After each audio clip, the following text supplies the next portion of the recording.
নামজনে দুলালদা কাৰণ দুলালদাৰ জৰিয়তে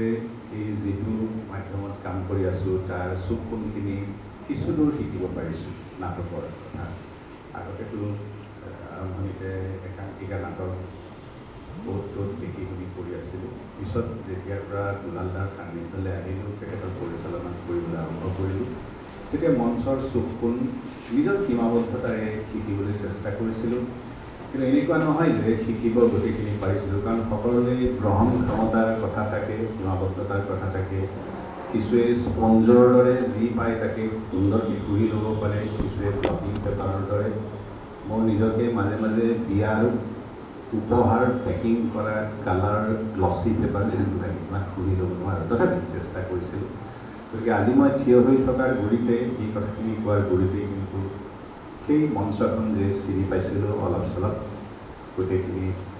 দুলালদাৰে অৱদান গতিকে তেখেতক প্ৰণাম জনাইছোঁ এই সুযোগতে মই আৰু দ্বিতীয়তে এইটো এটা আকস্মিক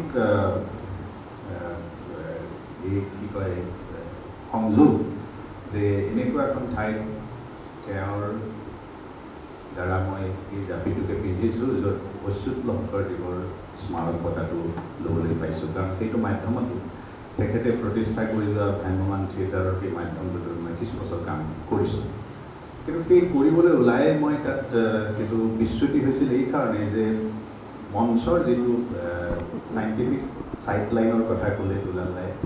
এই কথাটো কিন্তু প্ৰশান্ত হাজৰিকায়ো থিয়েটাৰ নাযাওঁতে মোক এবাৰ থিয়েটাৰলৈ নিবলৈ আহিছিল তেতিয়া কৈছিল যে কিন্তু চাইণ্টিফিক নহয় মঞ্চখন বহুত এংগেলৰ পৰা দেখা নাপায় তাত ব্লকিং কৰিব নোৱাৰোঁ নাটকৰ মানুহে বুজি পাব আমি কম্পজিশ্যন কৰিব নোৱাৰোঁ বহুত সীমাবদ্ধতা আছে গোটেই মাইক অৰিয়েণ্টেডেই হয় অভিনয়টো এই ধৰণৰ কথা হয় কিন্তু অচ্যুত লহকৰদেৱে কিন্তু সেই দুখন ষ্টেজৰ ক্ষেত্ৰতহে এই কথাটো হৈছিল আমি যেতিয়া কাম আৰম্ভ কৰিছিলোঁ অচ্যুত লহকৰদেৱে কিন্তু